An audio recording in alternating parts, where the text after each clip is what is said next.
Bondage satanic assistant. Welcome to this special Oh. bonus show. And there I am. I'm gone already. What the Where did you go? fuck's sake? Stupid Skype. I think Chris disappeared too. I was just connecting my earbuds. And now I'm back, and Steve's gone. Oh, no, now you're back too. See, this the joyous wonders of Skype. Anyway. Yeah, Skype, you gotta love it. Welcome, Anyways, everyone. yeah, thank you for. I'm used to saying tuning into Nocturnal Frequency Radio, but this is a bonus show on our YouTube channel only, and I wanted to welcome a couple good friends that were on the show roughly about a year ago. Yeah.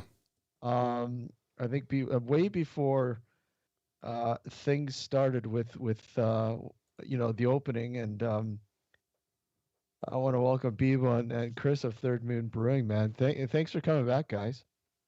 Thank you for having us. Thanks for having us, man. I can't believe it's been a year.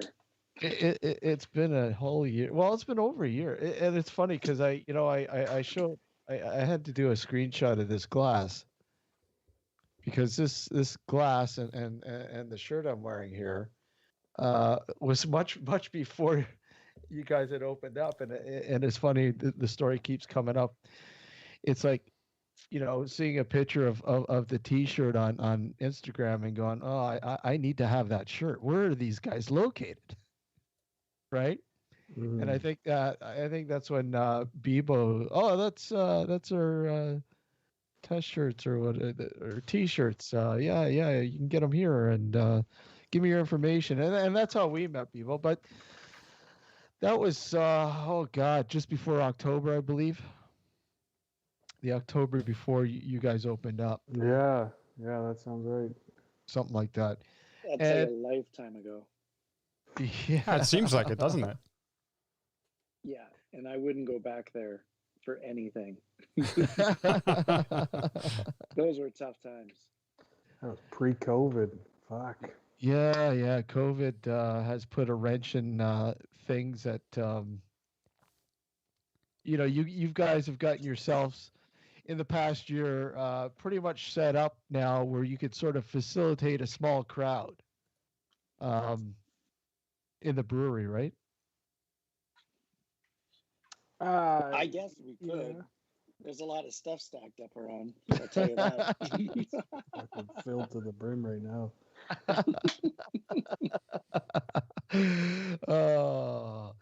So okay, take us back, and I know you guys don't want to go back into that. Is it okay if I interrupt for a moment and just ask, what are we drinking? Well, right now, what do I have? I have. Oh, right to a double, are you? Yeah. Right to the. I would say I would have one too, but I finished mine, so I have to stick with my whiskey. Is there any beer that all three of us have? I can. Good question. Yeah, I can. Well, we're gonna get a tour here of your collection. Come on. Yeah. Well, this is. I'm really just in the fridge looking for a low fill of touch of space here. Low fill. Yeah, my cut me down. It was like filled to here. That's sad living. Oh, here it is. So, Bebo, cut me down. How did it turn out? I haven't had a chance to try it. So, how did it turn out this time? Yeah, super good. Nice and juicy. Still a touch green because we hop our IPAs pretty heavily. So normally first day or two after it's canned, still got a little bite in the back, but it's calmer now than it was yesterday. But yeah, I'm super happy with it. And beer's amazing now. Fully realized. To think that was it looks like beer. It looks like a bottle shop in behind Chris there. Chris, are you open there? Can we come on over and? Well, it's kind of disappointing when you learn they're all empty because I drank them. Bebo even helped me drink a lot of these. Yeah. We've Well, done a lot of drinking together. yeah, and it's funny. People and I were at Beer Town there, and we were talking. You were talking about some of those times there, people, in the basement there in the cellar, and you think of a lot of those beers that are sitting there and going, wow, they're classic. And a lot of those probably inspired what you're wanting to put out with Third Moon, right? Oh yeah, 100. That's it. We always say we want to make the beers we want to drink. We want to make the beers that if we had no affiliation with Third Moon, we would get excited to drive there week after week to get. So that's always been like the standard we hold ourselves to. And we're standing on top of a mountain of empty bottles that Chris is displaying behind him, that we honed our tastes and our interests and what excites us and what kind of flavor profiles there. And there's no shortcuts to it. You gotta if you want to make the best beers in the world, you got to drink the best beers in the world. Now, I said, can I just interrupt quickly and say, you go for it. Go for it. Cheers to everyone out there. Cheers. Cheers. Thanks for having us, guys. Cheers. Yeah, thanks for having us. Cheers. Well, thanks for coming on, guys.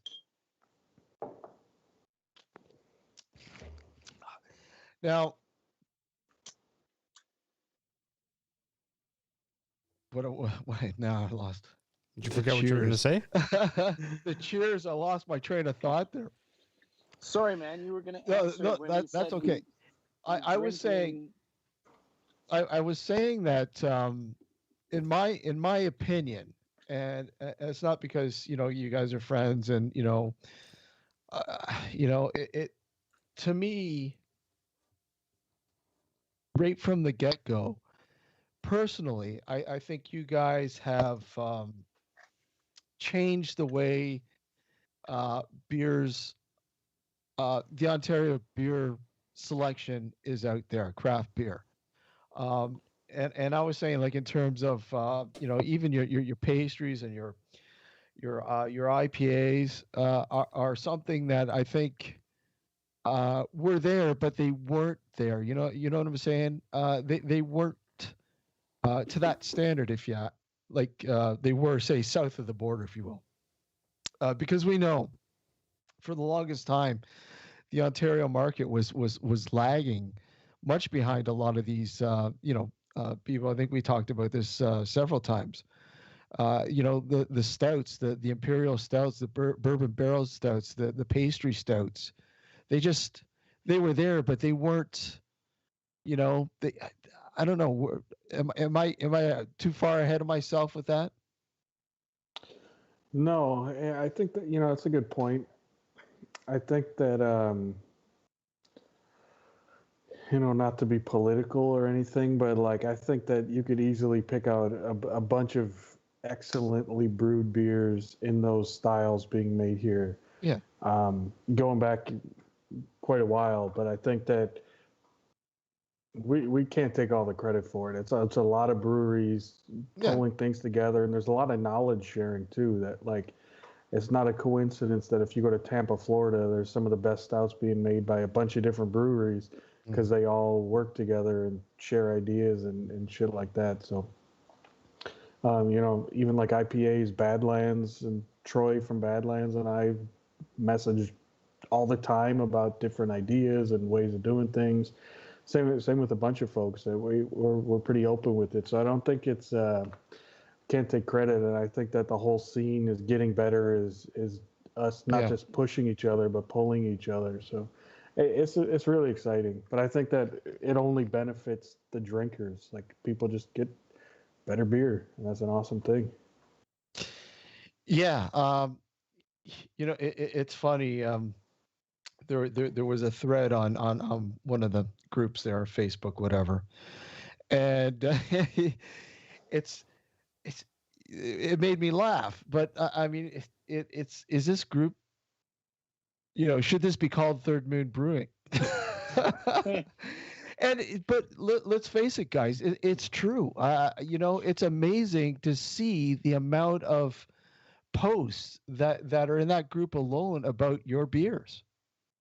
Yeah, it can be a thankful little for it. overwhelming. Like I'll just pop on Facebook to see how my family's doing back in Chicago. I haven't seen in forever, Yeah. and it's just like popping up with all the Third Moon stuff, and it's really cool. It's at first was like, what the fuck, and it's go between the negativity can wear on you a little bit, and it can be constant, but that was always our goal, to like really put it out there with like aggressive branding, with a constant stream of new beers, exciting beer styles, just being creative and pushing the envelope. Like, feel like a little gem of a week that people can get excited about the shit we're putting out, and we put so much time and effort into it.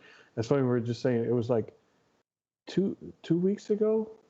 It was fuck, was it 2 weeks ago that we put out the it all blends together. We did a collab with Wood Brothers. Yeah. And like a recipe swap, and it Take took a it lot to of the grave. effort to take it to the grave. There's a lot of effort to get it going, and it took a lot of coordination, and it was pretty nerve-wracking brewing their recipe and vice versa, and high standard to put the beer out for. And when it came out, it was really exciting, and it was like a big thing. And then it feels like that was like 6 months ago, but it was 2 weeks ago. Like, this train just keeps on moving, and we've set a standard for ourselves that it's like we have to outdo ourselves each week and get more exciting and have more fun with it. And people are along for the ride, and people are loving it. So I think that it's not a coincidence that on social media people are loving it. We got crazy beer labels, brand new stuff. It's kind of what we've been aiming for.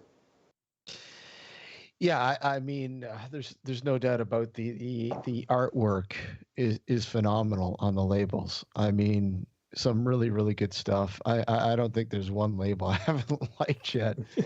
Um, he's done an amazing job with that.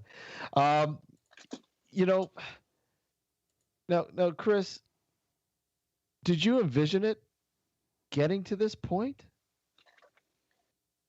or We are you envisioning something entirely different?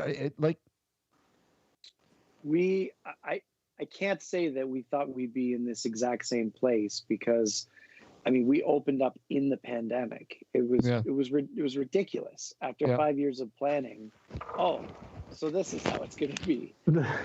And so we always planned to start with doing the pickup model. We have been, but we also thought that pretty soon after we'd have a fully running tap room, which is tiny, but it didn't matter, because we were inspired by, for me, I was thinking of other half in Brooklyn, and just filling a small room with a bunch of people who have good beer. You don't need to have a place to sit.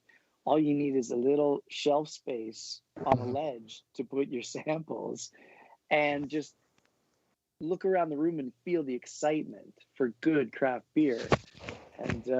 And so we definitely didn't think we'd be here doing 100% packaged beer, but it's worked out, I think, well, that we just started doing what we intended to do right off the bat. We didn't have to sit down and go, oh no, what do we change now from what we've been doing? No, we hadn't been doing anything. So we're like, well, what can we do? Oh, this. So let's just focus on doing this as well as we can. And nothing's changed since we opened a year ago. So we just keep doing it, and get into that routine, get into that rhythm. And that's something I'm really happy that we have is a weekly rhythm. Sunday, we started off with Sunday Fun Day. People can get Ontario-wide shipping. It's the only day you can get it on our website, thirdmoonbrewing.com. And then Monday, I know when I'm coming in, I'm packing all those orders up. And Tuesday, they go out, and I do a bunch of deliveries. And then Wednesday, we can the beers. Thursday, we release them. Friday and Saturday, we're open, and the thing repeats. And that's not including all the beers that we brew 4 times a week. It's the 4 of us have really gotten into a nice rhythm where we can cover all the bases now comfortably without wondering who's got it. It's like we just know what we need to do and we do it. And so that I'm really thankful about that we got there in a year. Yeah, it's really tough. And I'm just amazed what you guys have been able to do, just the four of you. You know, and that's a shitload of work, man. That's Bebo, like you were saying, man. It's the work of like 20 people that you guys are doing, man. It's a lot of blood, sweat, and tears, man. It's baffling how much we've been able to do without going insane. Almost, but not. Yeah. So we got a couple of comments on YouTube. Neil, and I hope I pronounced this guy's name right. Neil Polan. I don't know if you guys know him at all. Yeah. Okay, so one of the comments is hardest working brewers in craft. And the second comment, I don't know if this means anything to you guys, but Yard Wolves. Yeah, he does the artwork. That's the artwork. Is that okay? Yeah. And what's his name again? I can't remember his name. Casey. Casey, that's right. Casey. Yeah. Casey I want to thank Neil for he's really awesome. We really appreciate his support, and Neil, your posts, we feel the love. We need it. It's rough out there. We're fully exposed. You know, everyone's just an expert on everything. Yeah. Throw in their judgment from their side of the keyboard, and we really appreciate you. So thank whether you. You want to hear it or not.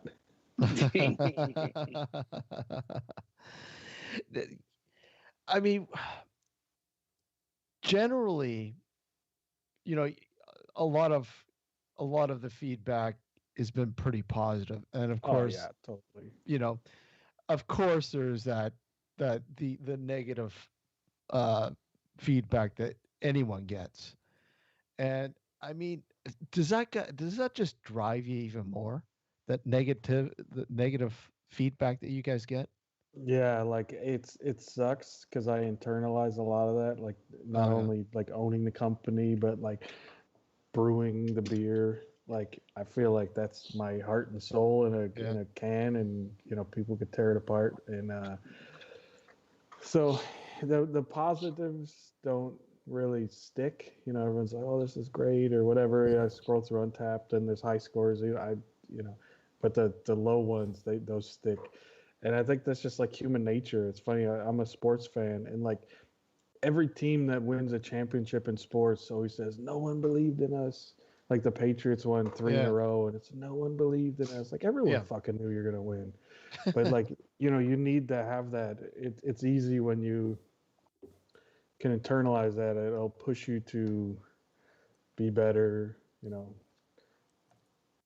try harder, whatever the case may be. But that doesn't, just because it may result in a better product doesn't mean it doesn't take a toll. Yeah. I agree with you totally, Bebo. At the same time, I don't feel like we even have a chance to think about trying to please people that are shitting on us. It's just like we came here to make the best beer we could, and you know, in the styles that we love to drink. That's it. That's all we're doing here. And we want to make enough of it that a bunch of us can have it, and we can all have it. We can all talk about it and enjoy the spirit of craft beer, which is pretty awesome. I love the fact, and I know I've told people this a million times. I love the fact that you guys aren't playing it safe. You're not. You know, you guys. You guys are going into areas that I know a lot of these, you know, and not to put any other brewers down or anything like that. No, but you guys have like thrown it all out there. And I'm telling you, like, I've been amazed.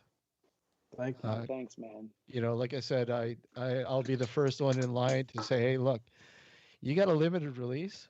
Do you mind if I sneak it now? I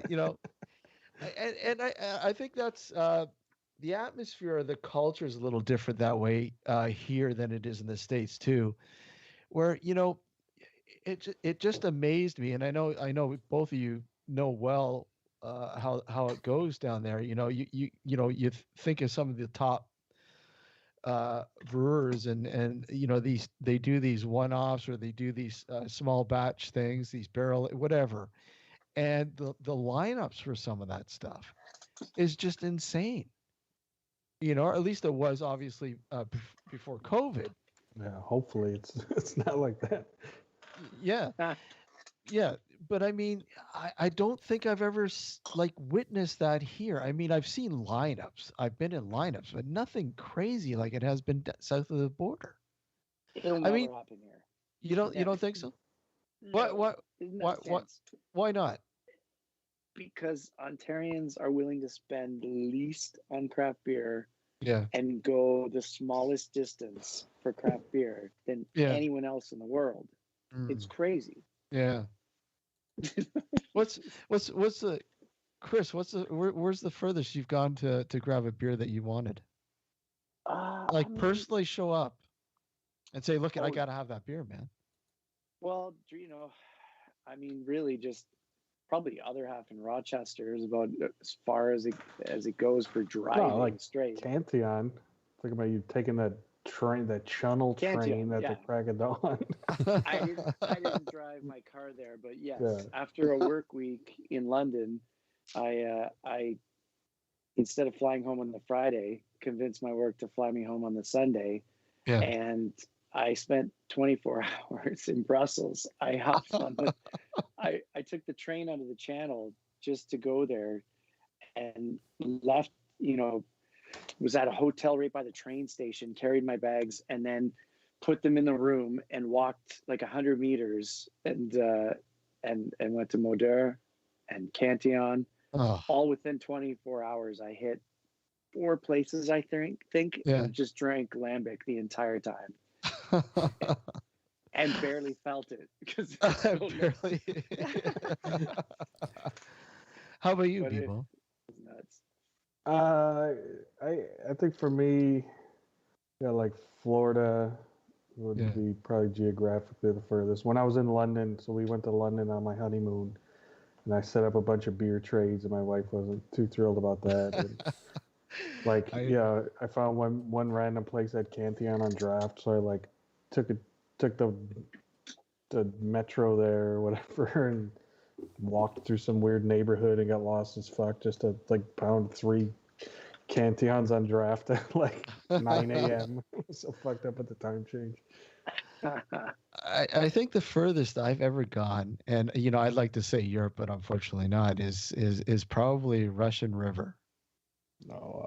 It's probably the furthest I've gone. And it's funny, back then when I went there, Bear Republic was obviously a big one at the time as well. And I mean, they're still hanging in there, but you don't hear too much about Bear Republic anymore. Wow, what's it like there? I'd love to know. Where? Bear Republic. It's I drank many of their beers, but I have no idea what it looks like. Them and Alpine, both were huge. And fell off. Alpine and Flash. Remember Flash? Or the Green Flash? Green Flash, I mean, sorry. Yeah. Bear Republic. The LCBO brought in their West Coast. Oh, yeah. It was like an 8% purple label on the bottom. Oh, yeah. Dot, or was like, yeah, something like that. One of the best, beers you could go in and buy at the LCBO. Yeah. We should do a top LCBO beers list. Without it being too, You know what? I'll admit they have brought some interesting brews in. Yeah. I mean, hey, the Westie 12, right? Come on. Westie 12, that was crazy. Yeah. That was insane. If anyone was able to get one of those, at least. Armand and Tommy. Armand and Tommy. The Koonin. Remember when they brought their Koonin Fourth Dimension? That was fucking so weird. Yeah. I still have one of those. Oh, really? Wow. Nice patience. Yeah, there's it's I love I like the LCBO, but when you have to deal, when things have opened up the way they have, and I really think that the LCBO should just worry about its own sort of house and let, say, grocery stores and all that deal directly with reps or the breweries and stuff like that, because there's so much red tape dealing with the LCBO, and thankfully you guys. I mean, can you see your stuff in the LCBO?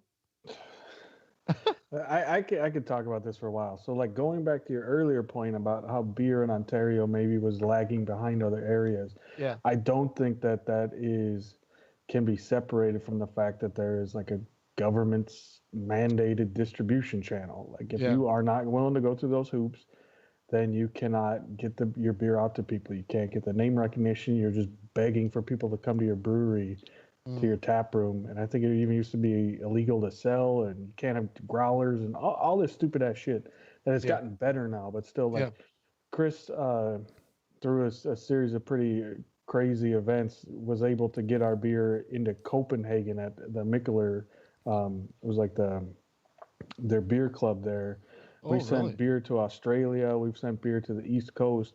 It is literally easier to get our beer in Australia than it is to get in the LCBO right down the street from our brewery. And that is at a government-run distribution store during a pandemic when small businesses everywhere are hurting. Like, if that doesn't tell you everything you need to know about this whole system and how fucked up it is, like, it's so ridiculous. So it is. I think that hampers creativity. It awards contract brewing. It awards, volume sales. It awards low price. It's a lot of the things that breweries like us who are trying to make creative products with integrity and push the boundaries and try to do interesting creative shit. It's the exact opposite of that. We can never have a slushy sitting on a warm shelf in an LCBO. So I think dismantling that would be the biggest step to get beer in this. Not just beer, obviously. Like beer is not even close as bad as cider. If you read about how cider's handled, it's pretty ridiculous. So the whole thing just is so backwards, and it's really fucked up. Well, I'd love to go, hey, guys, I'd love to purchase 5 cases of your slushy that's coming out, and I'd like to sell it in my store. That's what I'd love to do.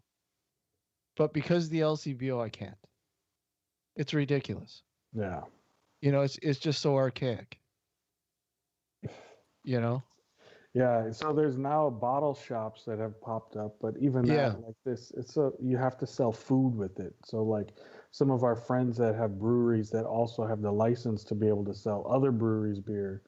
Like if you go to a brewery and get their beer, you could just get it. But if you get their friend's beer in the same fridge, you have to buy some food.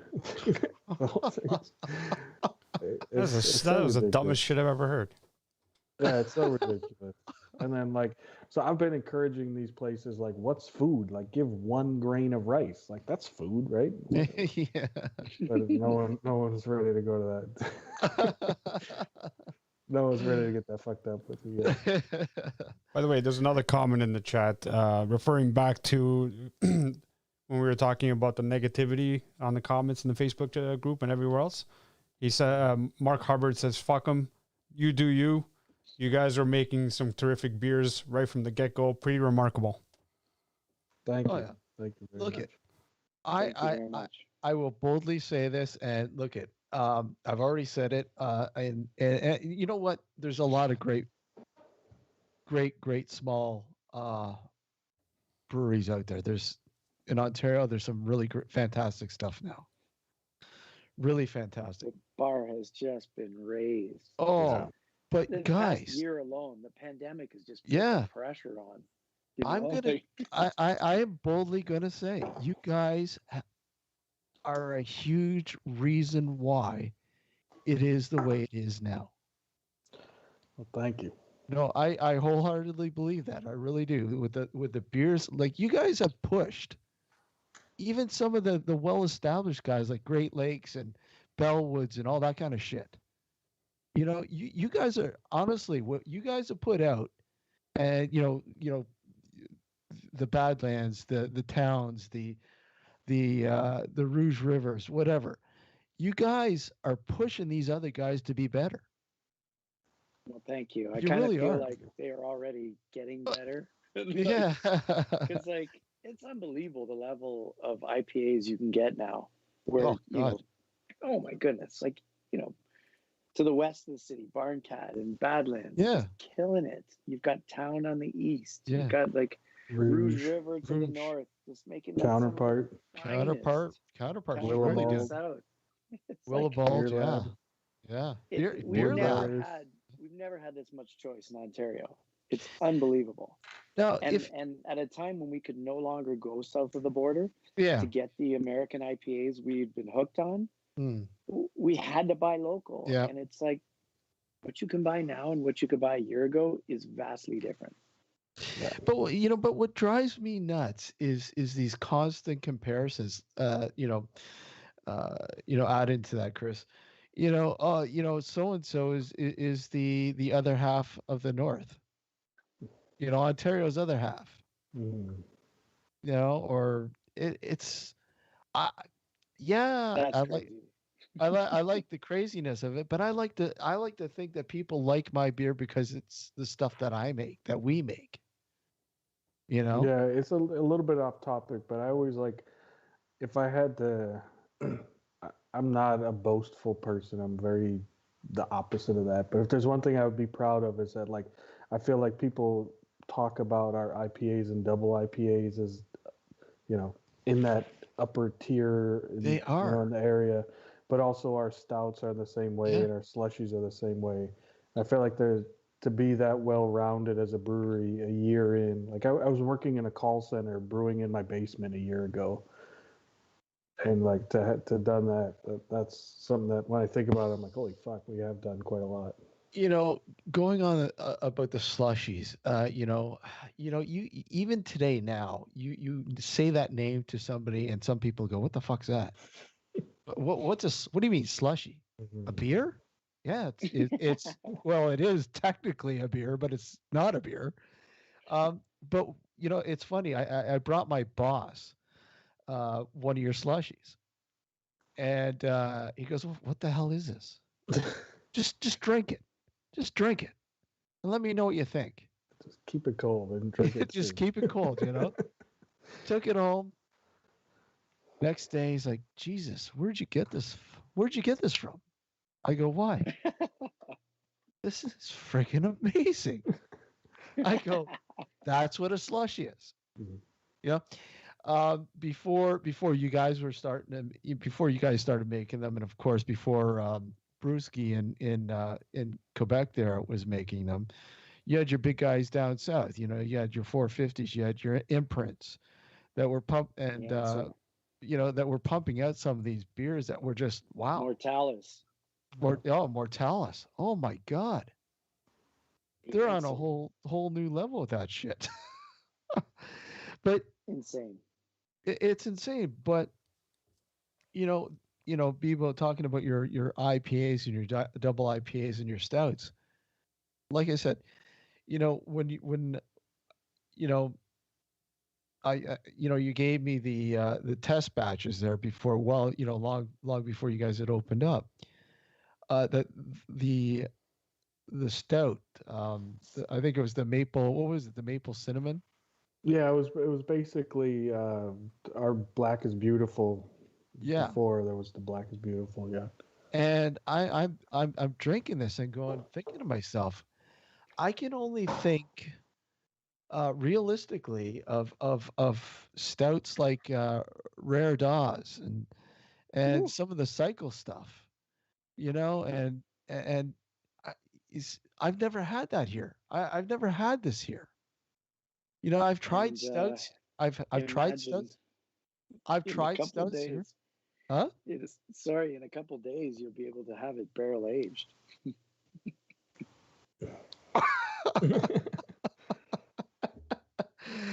Oh, is that a hint? That's more than a hint. Yeah, that was More than a hint. pretty on the nose hint. Yeah. And speaking of it, here it is. You guys are going to be celebrating a year next week. You guys have You guys, what is it? You guys, it's not this Saturday, but next Saturday. You've got an online party or like a virtual party ready to go. And We sure like do. for those who are wondering, how is that going to work out? Can you any details? Not totally sure. Well, we, it started, I don't know, 6 months ago or so. Anyone who's looking at Chris's basement and, giggling, it must have seen when we were on the Beer and Other Shit podcast with our buddy Craig and Noah. Mm-hmm. And we were going to do like 90 minutes and we ended up doing like 5 hours and it was super sloppy. And we just we had so much fun that we instantly were like, we've got to do this again. And we had this idea to kind of do like a quarterly event that we would have, sell tickets for, or have exclusive beers for, and have those guys hosted and just kind of have this kind of recurring thing. And then eventually when COVID was over, when all this shit was, coming back to normal, we would continue to do that, but in person at the brewery. And we were going to have it in February, and just like we're so busy, and it never was not busy, and all the ideas we had, we just kept kicking it away. So then we finally said, like, this is a perfect excuse to kind of get the band back together. So like Chris and I don't know any of the Zoom parts or any of that shit, and they're really good at it. So we asked them, and they're very gracious to give their time. So they're going to be hosting it. So we're kind of going to be like a more interactive version of that original one, but we're going to keep the multiple high ABV beers flying at you and try and get a little ridiculous and just have some fun with it, because we've been working really hard over the last year, and it's not too often that we get to like chill and have some fun. So this is more a party for us than for anything. And you guys deserve it, man. You really do. You really do, man. And then even Thank more you. exciting, the week after, we're planning to be closed. Oh, well, Yeah, guys. Chris is hopefully going to go on a canoe trip. I'm going to fucking sleep until noon every day. Oh my God. Cheers to some of Cheers. the best beer over the past year, guys. Thank you very much. Yeah, it's funny. It's kind of the state of affairs of putting in the hours and the stress and all that shit that we're more excited for a weekend off than we are for like barrel-aged beer. and that's going to be a treat, man. Barrel aged. Yeah, that tastes really good too. Oh, yeah. So we got two coming. We got one with just a whole mountain of vanilla that just is like ridiculously good, and then the other is the Black is Beautiful. Yeah. I kind of want to drink all the vanilla bourbon to myself. It's so good. Bourbon and vanilla together is deadly. Yeah, that's Chris's jam. Oh, it's deadly. It's deadly. We're going to take a break here in a couple minutes, and we'll talk more about the the year, the anniversary, and what we can look forward to for the next 30 years. People's like 30 years? No. We did. Yeah. Yeah. We'll take a short break here in a minute. Yeah. Bourbon bear. I mean, like, this is a treat for here.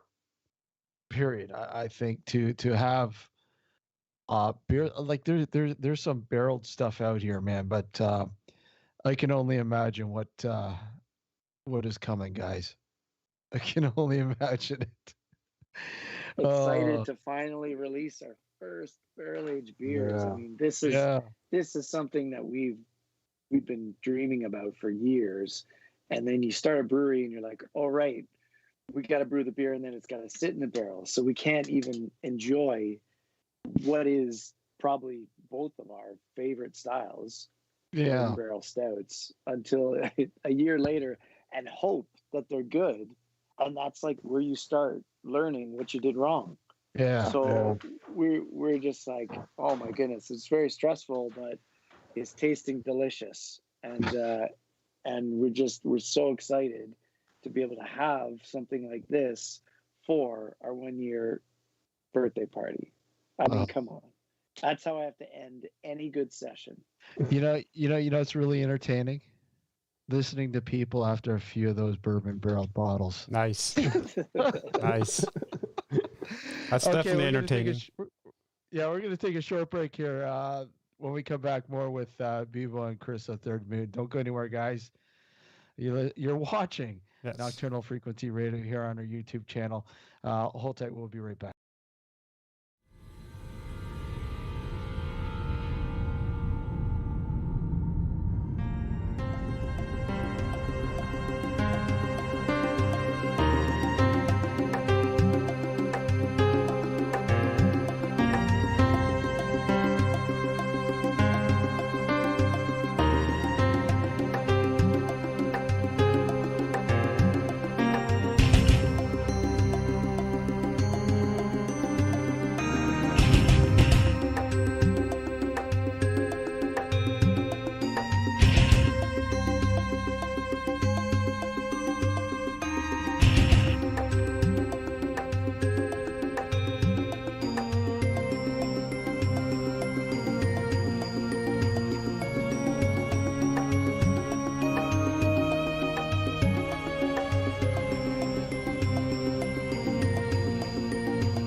hello, good evening, good morning, good afternoon, wherever you may be around this wild, wacky, and sometimes disturbing world of ours. Yes, that's the intro to the Mindset Podcast, a weekly attempt to open eyes and shedding light on what's really going on in the world, all done by ripping apart the media madness that masquerades as news. Join me, Gareth Davis, every Sunday on the Mindset Podcast. You can find the show on all major podcasting services such as iTunes, Stitcher, and so on. Or you can go directly to the main Mindset website. That's www.mindsetcentral.com.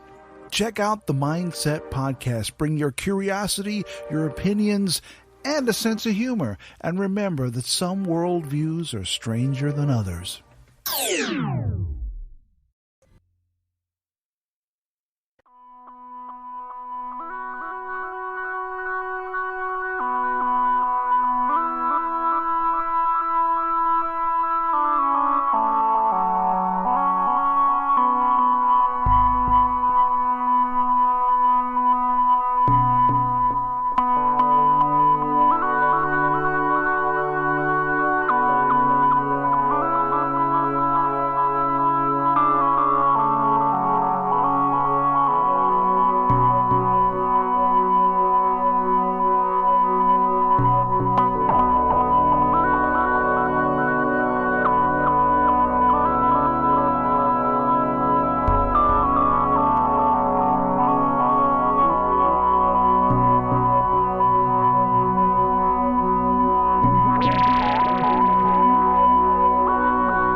And we're back.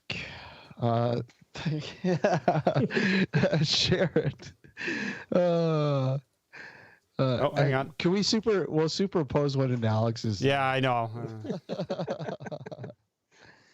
Now, for those who don't know, this is the Take It to the Grave. This is Wood Brothers version, or sorry, your version of Wood Brothers Ripple, which I found turned out really well. I really enjoyed this. Really enjoyed this. Thank you. How did you guys? let me finish this up. Take it easy, Steve. We got to make it to the end of the show. Come on, Steve. Keep up. I had one of these earlier, actually. Okay. All right. Well, no, if you notice on my Instagram there, I was cooking with it. Yeah, I didn't. I don't always know what's real time or not, and I was thinking, ooh, he's getting into the big ones early. Yeah. No, I had that for my dinner there. So goes good with burgers. Oh yeah. So, you guys, a whole year now, and let's look. Bebo, we were saying that things are looking a little closer here to somewhat of a normality. More and more people getting vaccinated, and hopefully the numbers are they've plateaued and they're going to start dipping down, and things hopefully people will start to figure out, look at this is the only way we can do this. Get back to somewhat of a normality. I mean, what are you guys looking to do or wanting to do with Third Moon when that day comes, when you're able to say, hey guys, look it, come on in, we're open. I'd say personally, I would all my family's in the States, and I haven't seen them since Christmas 2019. So yeah, that for me is something that really weighs heavily on me. So it's been tough. My sister just had surgery the other day, so my kids learning to read and ride bikes and all that shit. My family not there, so all that stuff aside, like that for me is the thing that, like, when we're finally through the worst of this and we could somewhat see the finish line, that's what I'm most looking forward to. Yeah. But as far as Third Moon goes, there was points last year, like I remember in like July, August, September, where cases were like in the low hundreds, and shit was open up and things were humming along, and we were seriously talking about opening our tap room and what that's going to look like, and that's going to be a serious change in everything we're doing. And on one hand, like we're a 10-barrel system, and there are almost no purely 10-barrel production breweries in the world, or packaged beer only, because margins are not great, and when you pump out the crazy beers like we do, we have a lot of higher costs than some other breweries with new labels every week and using crazy ingredients and using a lot of ingredients. What's that? And using a lot of it. Yeah, using maybe too much of it at times. So the financials say, like, there's a lot of small brew pubs that all have a small system and can maintain, because margins on draft beer are just that much better. You don't got to pay for cans and labels and packaging and all that shit. You could generally charge more if it's on draft than in a can. Speaking of, I mean, you guys started off with bottles and then you switched over to cans. Is that also a result of COVID? I mean, or was it something that, because I remember you were saying that you eventually were thinking about doing cans later on. Yeah, well, we always wanted to do cans for our hoppy stuff, but when COVID hit, so we opened in May, and we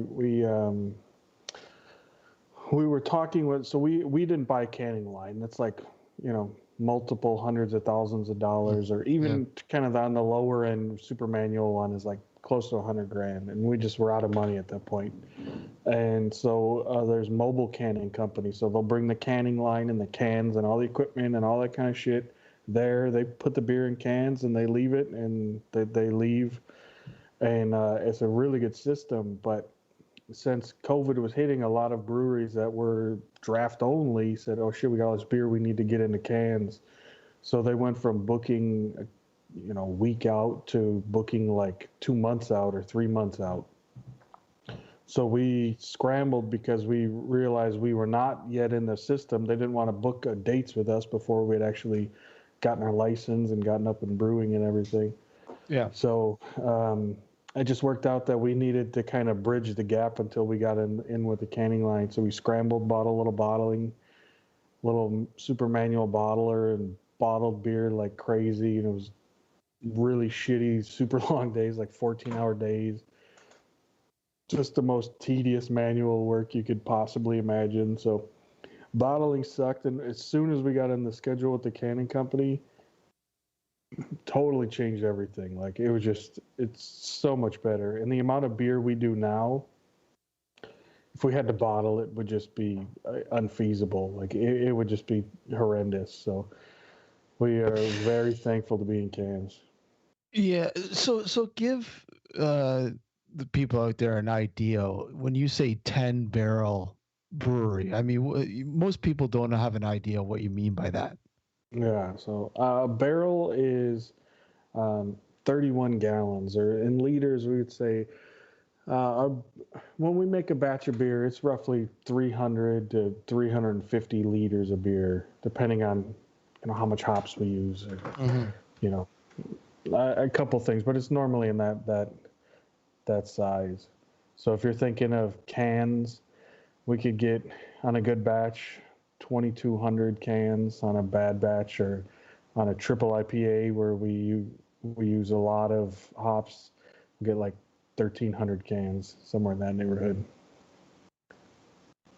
Yeah. How about a black triple IPA?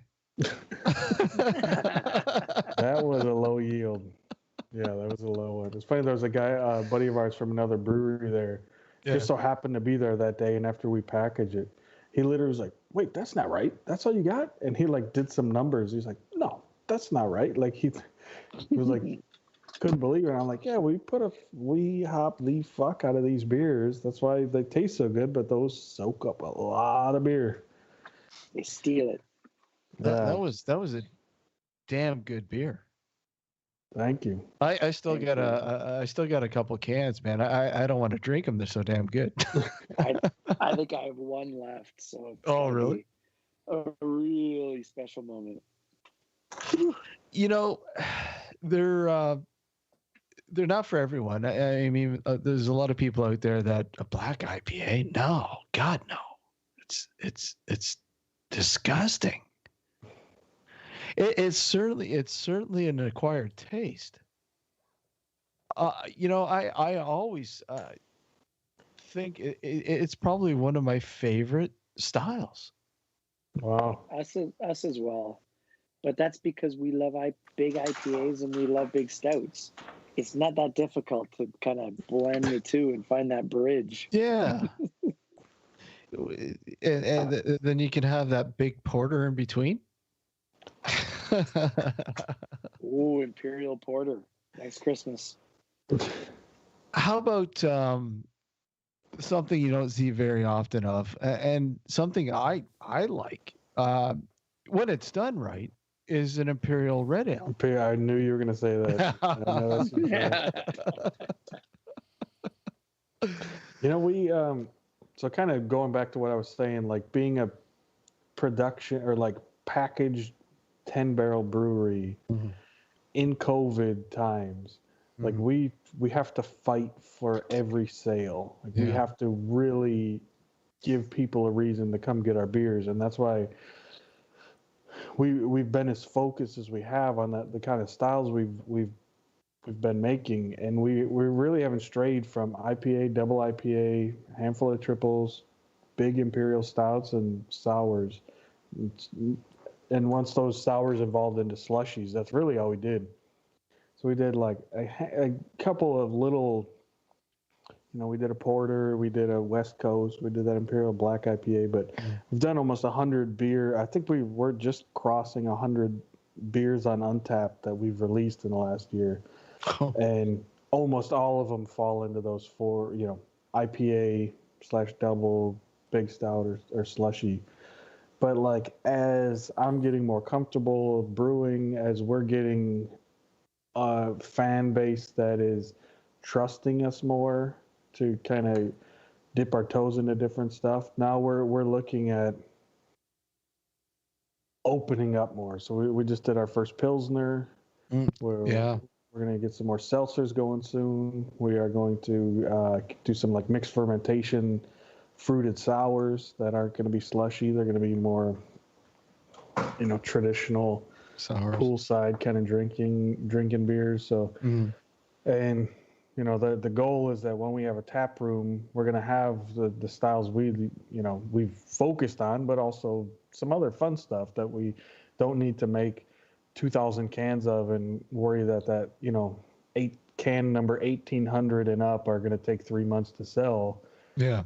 Then we'll be able to be a little bit more flexible.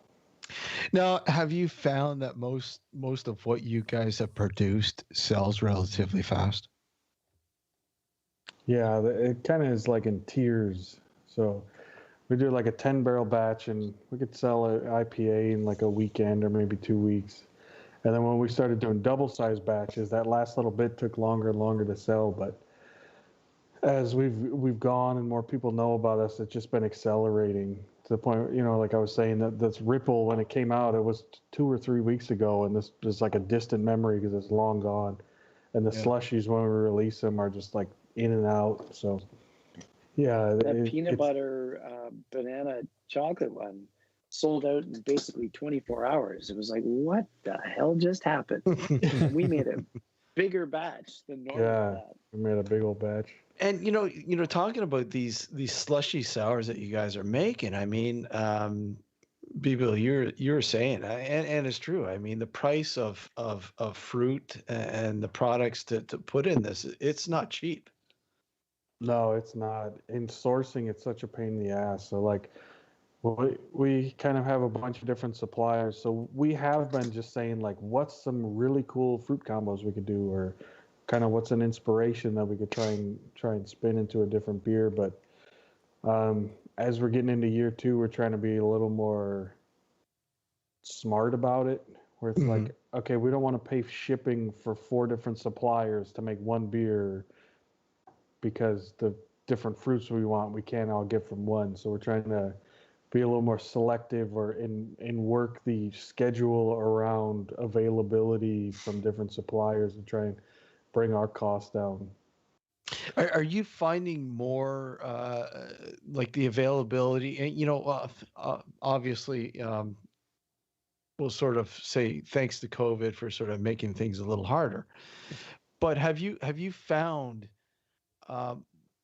in the past year that local availability is a little bit more? It's a little bit more available. There's more places to sort of look towards now than there was before. I think the problem is what we use for those beers is very niche. It's aseptic puree. It's got to be shelf stable, and it's got to be pureed fruit. So we've been approached by different suppliers that have fresh local fruit, or we had kind of an interesting one. A pretty loyal customer of ours works in a company. They bring fruit over that they sell at Costco. So Costco standards are like, oh, when you get an orange, it has to be perfect, and it's not exactly perfect. Then they will kind of sell it off for pennies on the dollar. But for us to be able to turn that fruit into puree that we could use in one of our slushies is just, there would be no cost savings. There would be so much effort to get that pureed.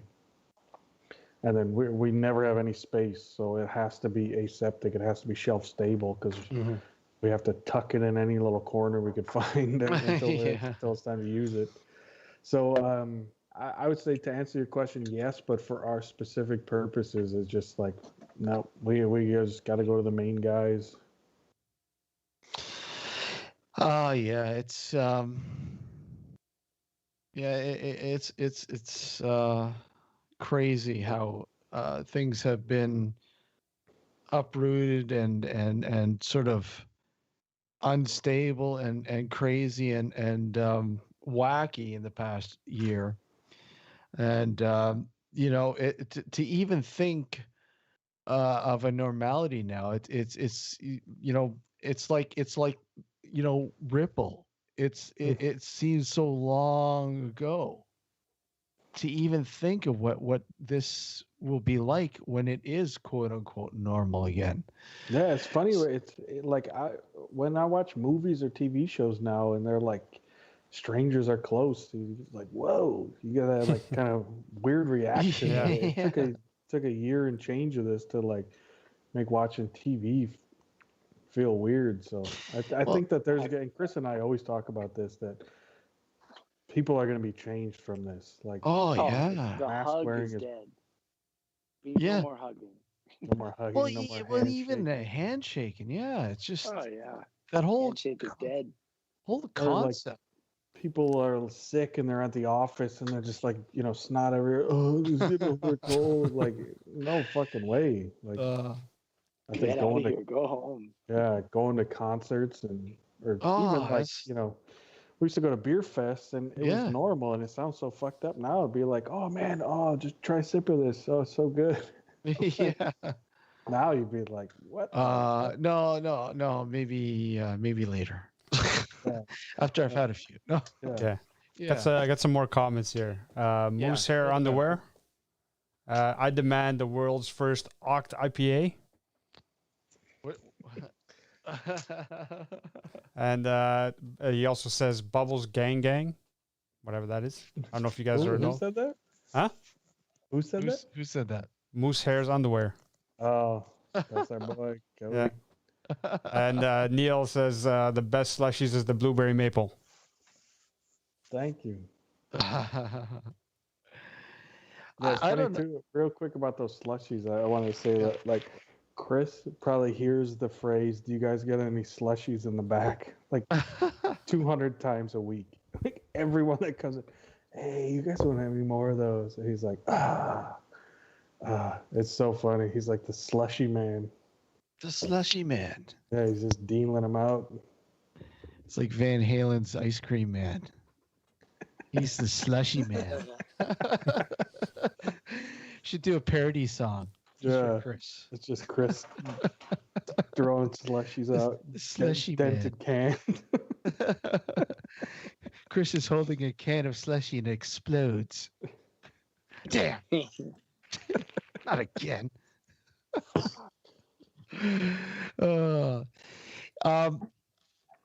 If you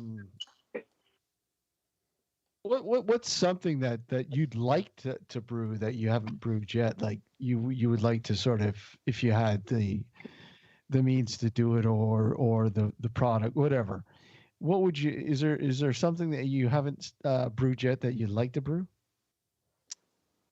I think that the lager and the pale ale that we've released recently were like the last two big itches I needed to scratch.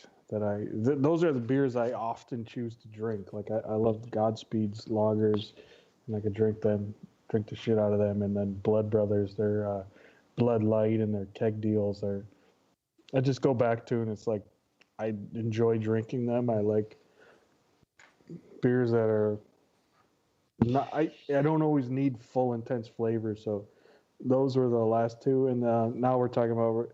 When I homebrewed, I made this Margarita Goza beer that kind of has like a very small, very cult following, and Chris is like it's like the James Jones of that cult.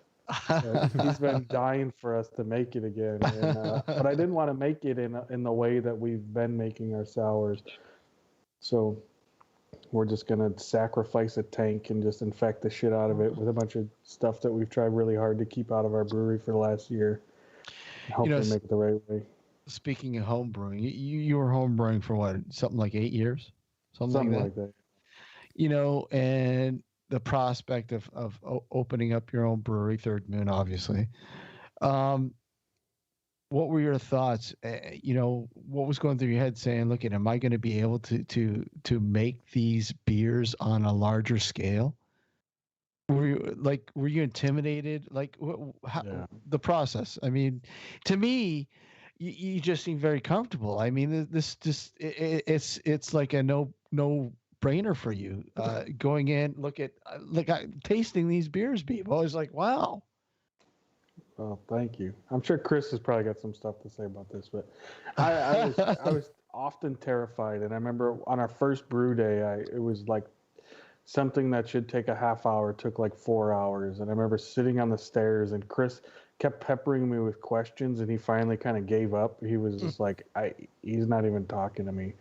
And I remember having this moment where I was sitting there thinking, like, I have like financially ruined my family and Chris's family for decades because I like thought that I could do this and I can't. And I never worked at a pro brewery, and how fucking stupid was that to just like, you know. Yeah. I remember just thinking like how my kids would resent me, like, oh, remember that time Daddy thought he was such a great brewer and he fucking ruined us. So yeah, I constantly have crippling self-doubt, and it hasn't gone away, but I think my calm demeanor kind of overshadows a lot of that.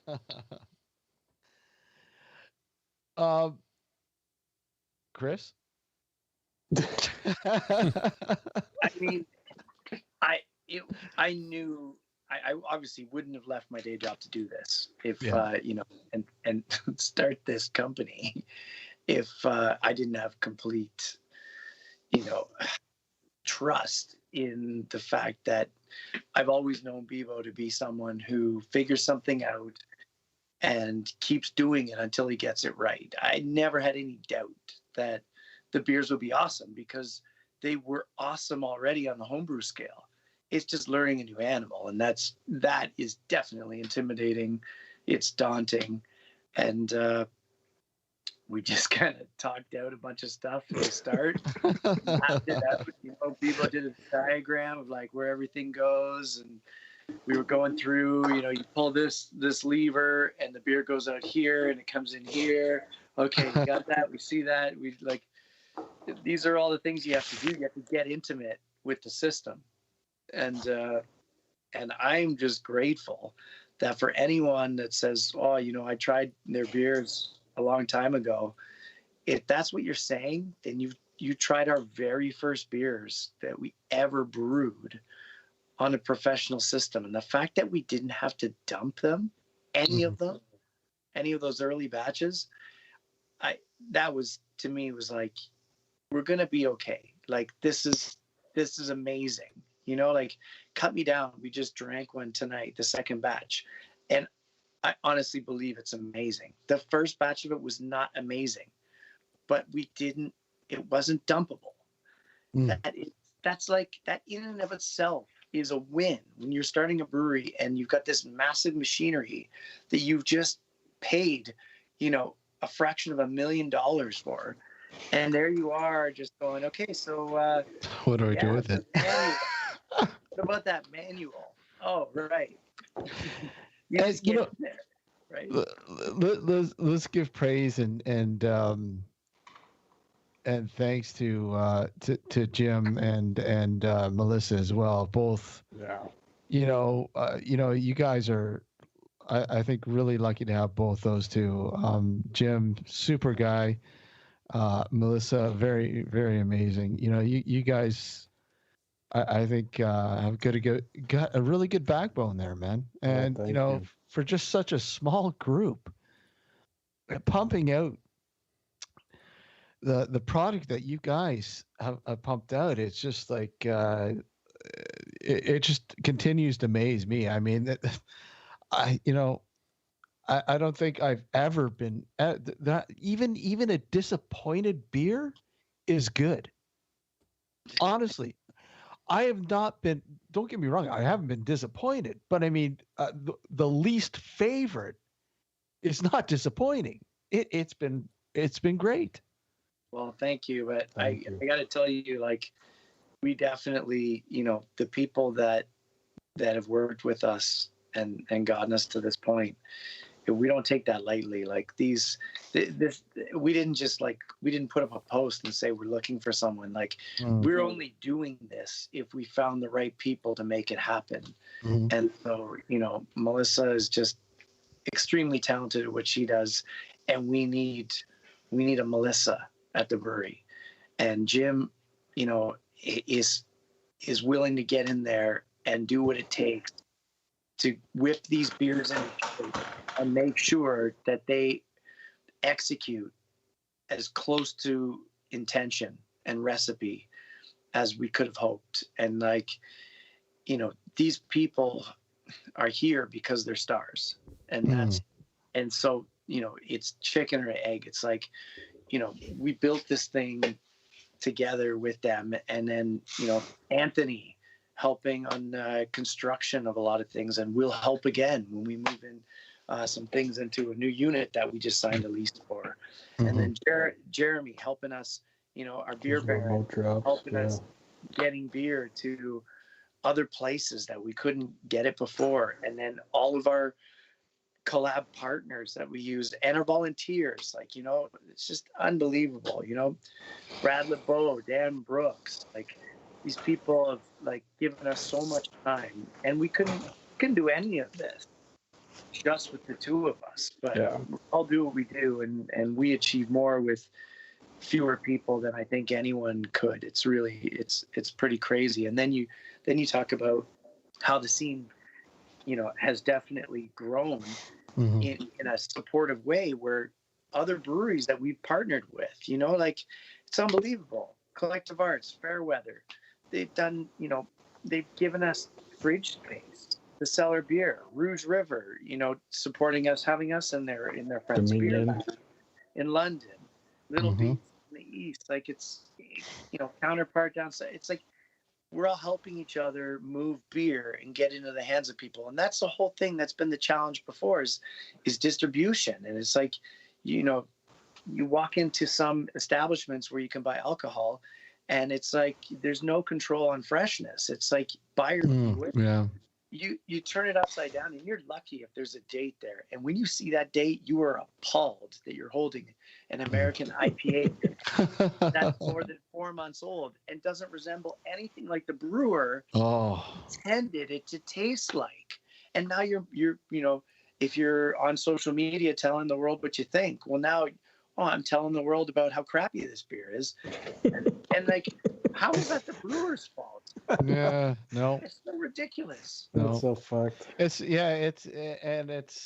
funny that you say that, because I stopped into you know, an LCBO, and, you know, just to see what they had, and I saw some Oscar Blues, and I'm like, wow, I haven't had this in God knows how long.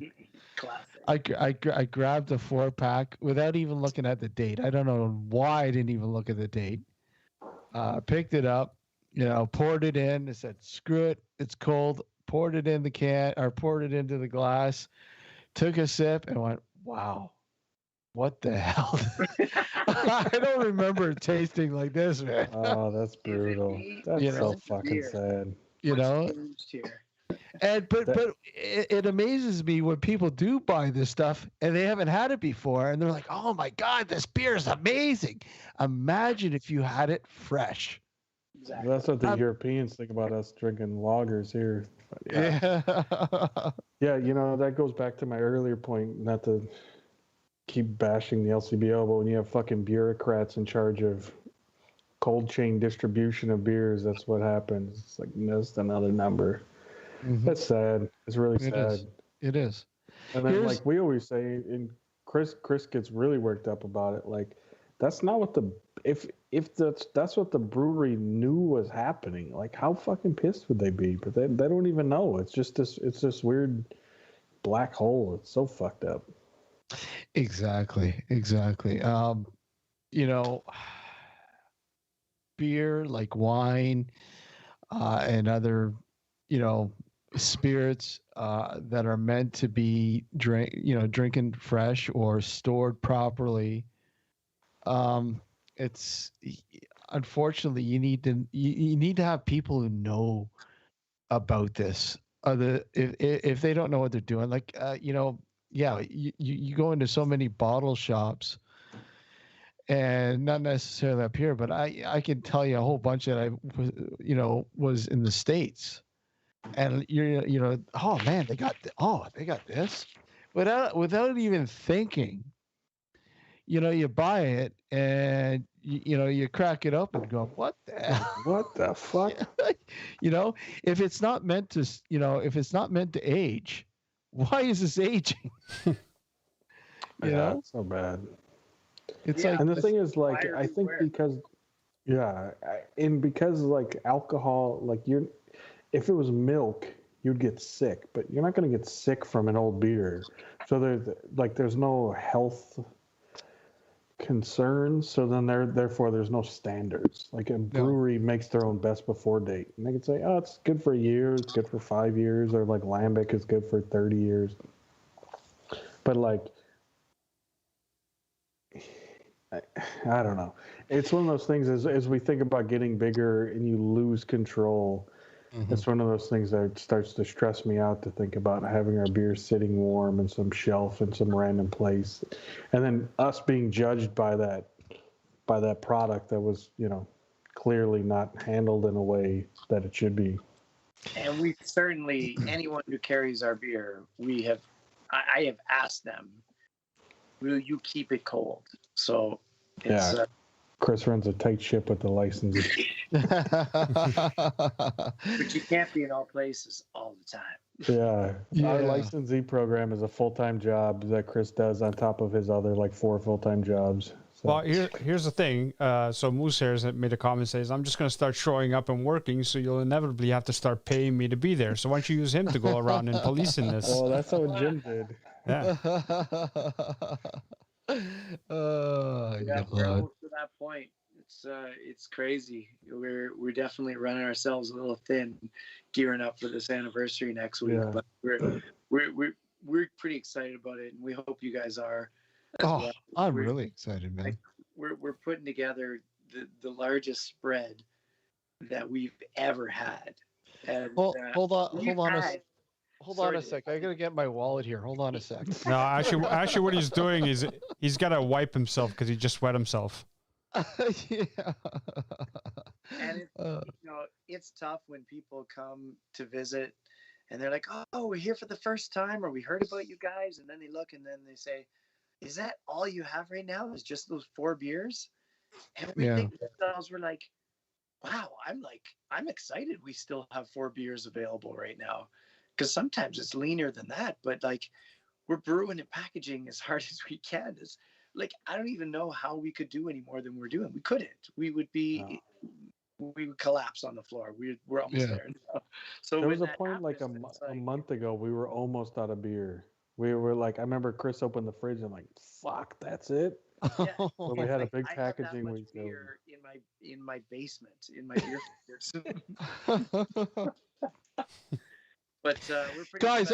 I got a big fridge here. If you need some extra space, we might. You don't want to do that because you'll end up drinking it.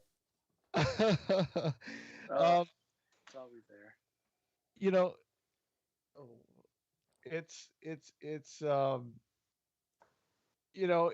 It just amazes me. Like I said, I think I said this to you people before you guys opened up, and after tasting those test batches, and I said you guys are going to be big, man. I can see it. Just tasting these beers and going, wow, here's a guy that knows what people want.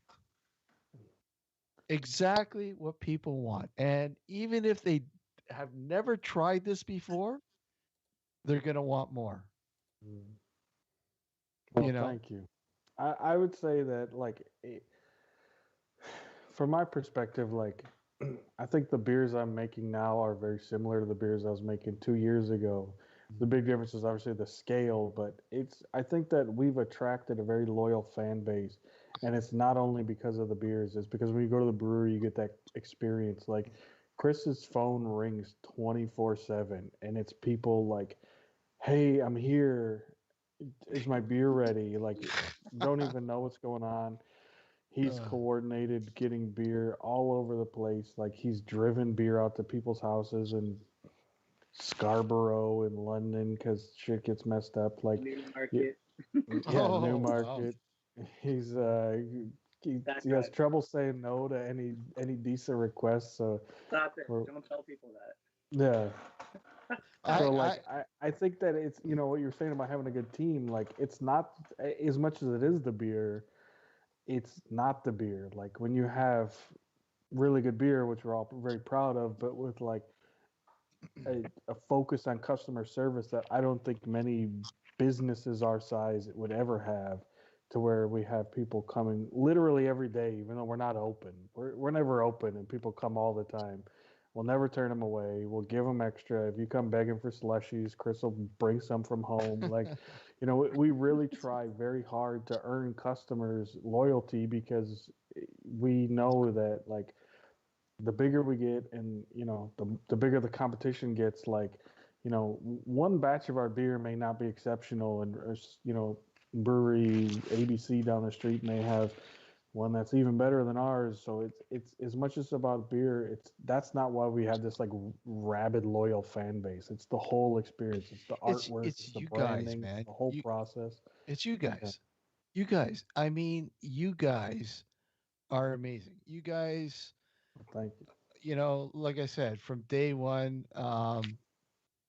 you know, Jim, Melissa, the both of you, it's just been such a pleasant feeling, you know, to be around you guys, to talk to you guys. Even before the brewery's open, Bebo, you know, sitting down and talking with you, you know, at Beer Town, and just shooting the shit about anything. You know, Can I just say that? it reflects the product. You know, it reflects the product that you guys are putting out. It's the package as a whole. Thank you. Thanks, man.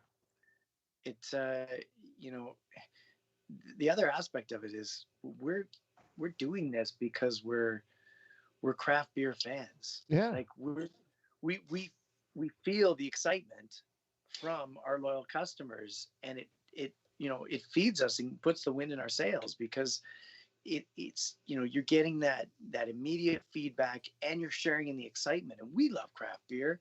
Mhm. Our fans do as well. So to get to share this and kind of drink the same beers together, even virtually, over a call like this, is that's kind of why we're able to do this. And you know, I want to put a big highlight on Casey, our artist, too, because like, Oh yeah. he's been doing his thing, and making art that's you know, done more important things than necessarily our brewery has with it. But we've worked with him so well that we just prop each other up and just try to help each other, and inspire each other. We collaborate on ideas, you know, drawing inspiration, name inspiration, color inspiration. It's a real multi-dimensional experience. Yeah, and So let me just say real quick about Casey, is that, like, Yeah. he's an amazing artist. Like, Yeah. he could Oh, yeah. draw crazy shit. He does Yep. these crazy sculptures if you follow him on Instagram, Mhm. which is awesome. And I think that's what it catches everyone's eye. But he's not just an artist; he's a graphic designer. So Mhm. I know a lot of breweries or places that work in making, you know, similar products like ours. You have your artist does the cool drawings and then sends it to the graphic designer, and then they'll work together. This is one-stop shop. And he also used to work in a printing pre-press, so he knows, he effortlessly does a lot of shit for us that talking to other breweries is not effortless. And we lucked out so much with him, and every month he sends us this bill, and it's like a fraction of what it should be. So he's an absolute joy. We I can't speak highly enough about him. It's awesome. Agreed. Yeah. And next week we're gonna have a beer that we collabed with Collective Arts on. And the cool thing is, it's artwork that Casey used, you know, years ago for an old Collective Arts beer, not an old one, but a previous Collective Arts beer. And he was able to dust that off and make some changes to it and turn it into something new. And that's why we're calling the beer Newfound Territory. And it also harkens to our, you know, collab that we're doing with Collective Arts, and shout out to them and the great support that they've been giving us, and, you know, helping us to get more of our beer deeper into the city. And I That's it. remember when Collective Arts was just, starting out. Small little thing, man. Yeah, a And little engine that could. yeah, and look at where they are now. Do they even have their place in New York still? I don't know whatever happened with that. Yeah. They had I some don't know. brew pub sort of thing in where was it? Brooklyn? I think it was pretty near other half. It's got to Yeah. be. It's still coming. I mean, Oh, Collective it hasn't come, or I thought it was there already. I don't know. I remember we probably all read Definitely that not same on news hold. article a while ago. But but that's a massive company. Like, Oh, they didn't start with beer, so it's like, come on! They took over Lakeport. Is it Lakeport? The Lakeport Brewery, right? Or is it Laker? Which brewery was that again? Lakeport. Lakeport. It was them and Wasn't it? Nickelbrock in the beginning, right? yeah, They were sharing that space. They were sharing it. Now it's just them, right? They took it over entirely. Right. That's right. Wow. So yeah, you guys have a huge week ahead of you, man. Yeah, we got three. I've got an idea for a name. Uh-oh. Hey, I know Steve's Steve's worried. I was gonna say if it's gonna be like a dark one, dark IPA or whatever. I don't know. I'm not a craft beer drinker, so I don't know all the terminology. But how about Hellhound? Hellhound. Let's look. Let's see what. It may be on our list. He's got yeah. You know what's funny? I never thought about how many unsolicited either beer name ideas or style ideas or slushies or stouts or whatever. We get them constantly, and so many of them are so weird and bad that I remember right around it was around Christmas time. Everyone's like, "You guys should do an eggnog stout." I can't. What? Like 15 people told me that, and every time I'm like, "Does that sound good to you? That sounds Would you great to me. drink that? That Why sounds have we not fucking talked about disgusting." this? An I think that eggnog. sounds incredible. Eggnog. Eggnog. I never liked eggnog growing up. I always thought it was a little gross. And when I moved to Yeah. Montreal, I had the most disturbing thing when I was at the grocery store, and it was lait de poudre. That's what they call it in French, which means like milk of the chicken. And it's like chicken milk.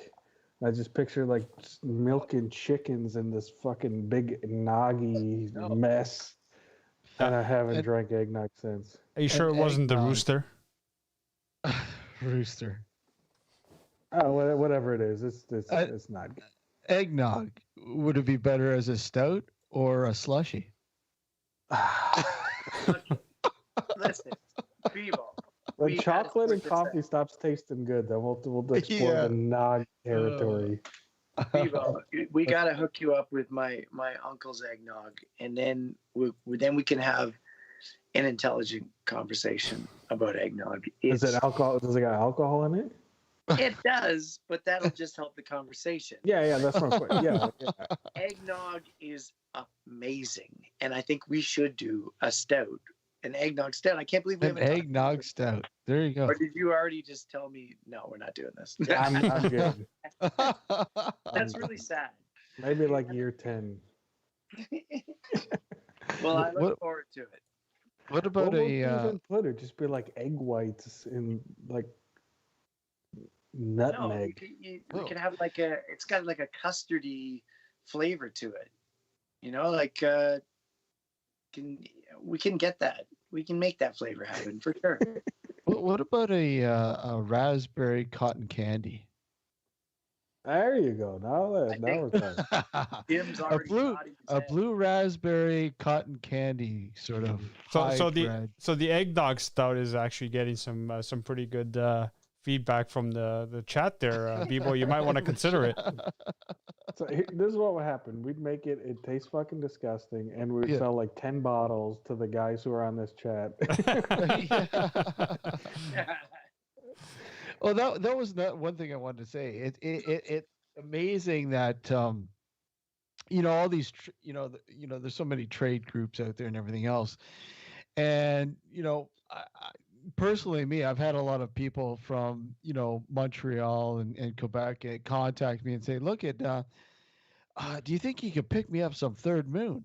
I honestly, I've never seen so many people want Third Moon from Quebec. Yeah, It's just funny. amazing.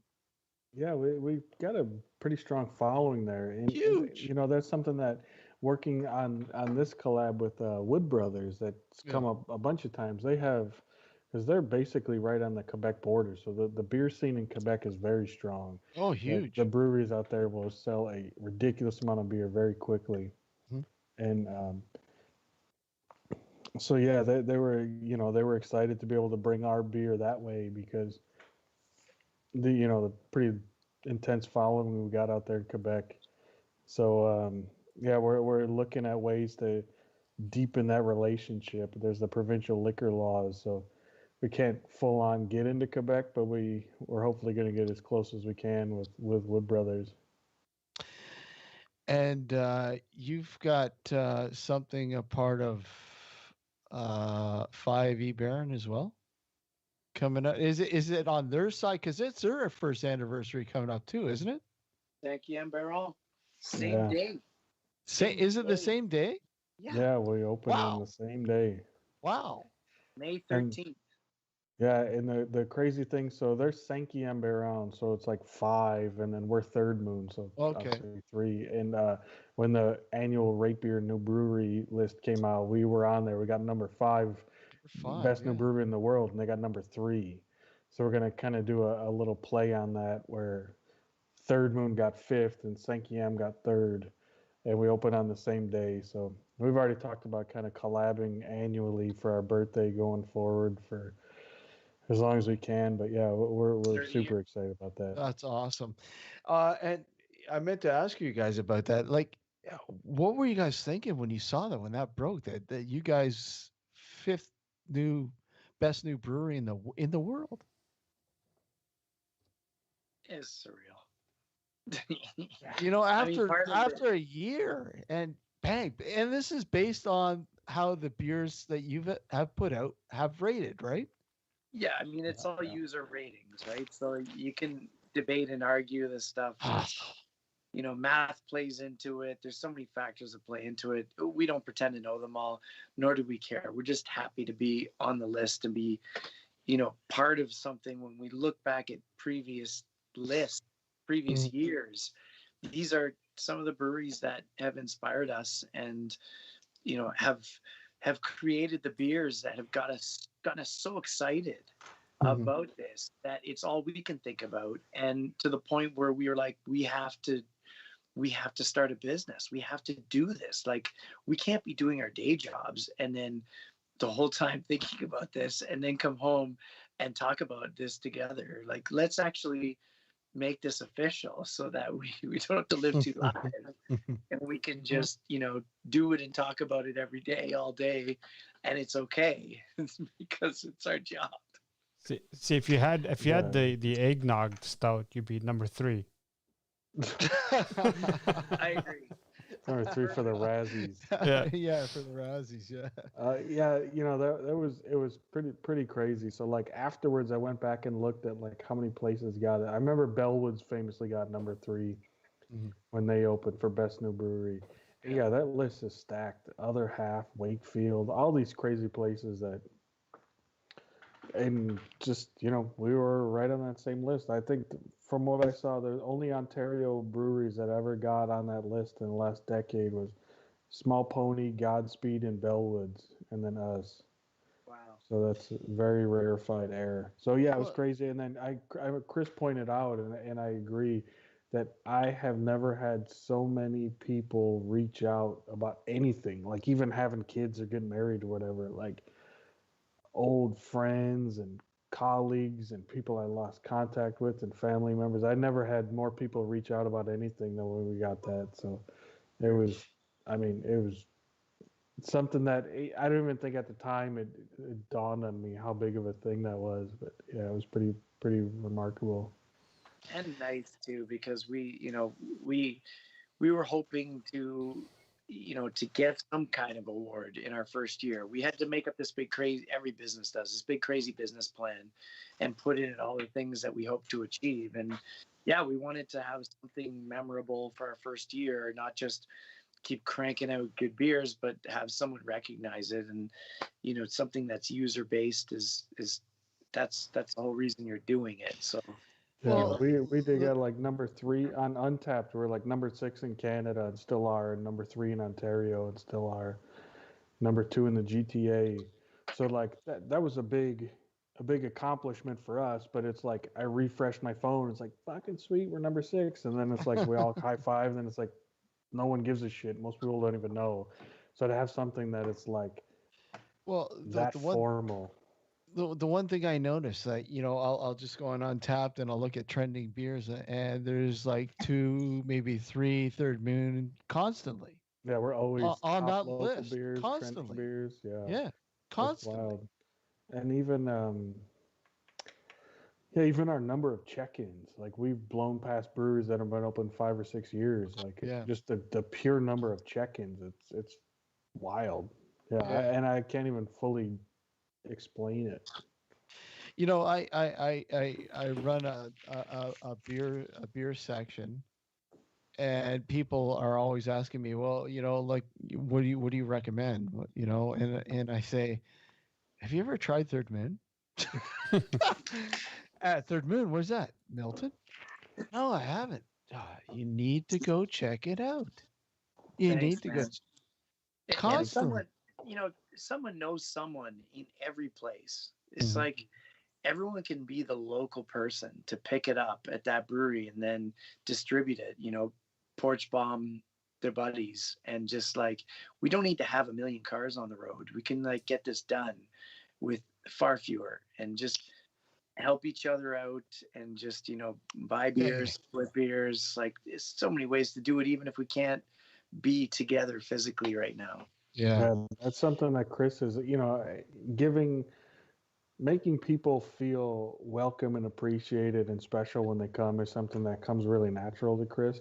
But then also identifying those key people in areas and really going the extra mile to accommodate them, who is someone who lives fairly far away and is going to be picking up for 5 or 6 different people. They all know Chris by name. They all will email him and message him and hit him up on Facebook or whatever.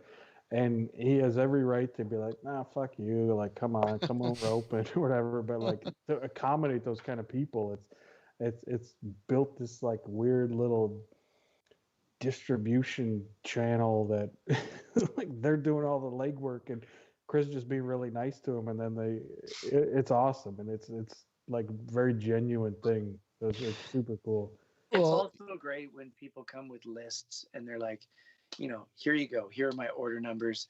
You can take this piece of paper and like go find them in your fridge. I love it. I don't even have to give you my numbers. I love it. You just I'll go find. It's crazy. I don't work the front as nearly as often as Chris, and with the masks, and people are like, man, buddy's on Facebook. You don't know who I am. I'm sorry. I'm always in the back. Yeah. But Chris will see someone, he'll know by their car, and he fucking sprints back and gets for orders, and he's out there before they even get out. It's a sight to behold. It's only something you can get with a small business, right? Like, it's just when you have, we have the business owners greeting you and talking to you, and sharing in the excitement, answering questions. It's I think that's one of the things that resonates with our customers and our fans, because we're there. Like, we're not standing behind some wall. We're there. We're throwing it all out there. We're like, we're here. We're brewing the beer. We're here. We're putting it in your hand. We're here. We're hanging out on virtual call, drinking it with you. There's no hierarchy here. It's like, everyone's doing everything to get it done. You guys are fans making beer for fans. I mean, exactly. You guys know what people like. You read about it. You see about it. You live it. You guys have been to the beer festivals. You've drank the same beers that these guys, and you guys are wanting to bring that to to this local sort of area, and you have. But just to be clear, even though we know what people like, and I appreciate you for saying that, we're only brewing stuff that we like. Like, but you know what? We're not brewing beers that we don't want to drink ourselves. No, and it's working, and that's what I'm saying. You guys have brought out some stuff that I think I read a comment, and I'm not slamming any other breweries. I don't want to do that. But, they would say, well, so-and-so brought, something similar, years ago. And I'd sit there and go, are you kidding? No. I'm sorry. This is a totally different level here. It is. But people are realizing that, though. But they don't realize, and what we've talked about, earlier, is the price. People often, bitch about the price of paying for these beers. Yeah, we get that quite a bit.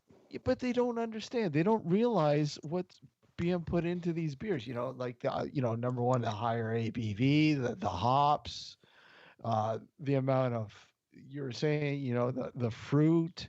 Depending on the beer, the stuff that you guys are putting in here, that it's not, you're not skimping out here. You're putting a shitload of stuff in. Yeah. And the labor. And the labor. I assure you that our profit margins are small. They're small as anybody. I'll fucking put our shitty profit margins against anybody.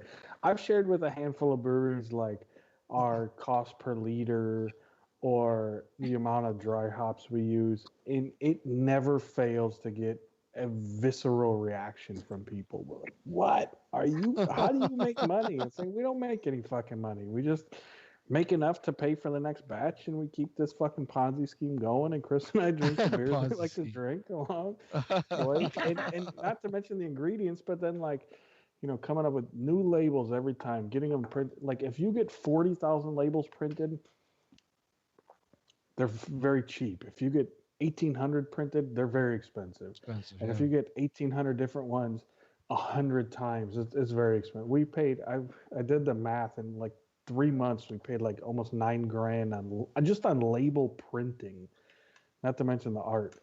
I'm like, that's Can you imagine someone bigger batch can get such a better per unit cost on this stuff? I mean, yeah, it's we are charging market price, and we're not. You are leaders. We are not the highest priced out there. That's no.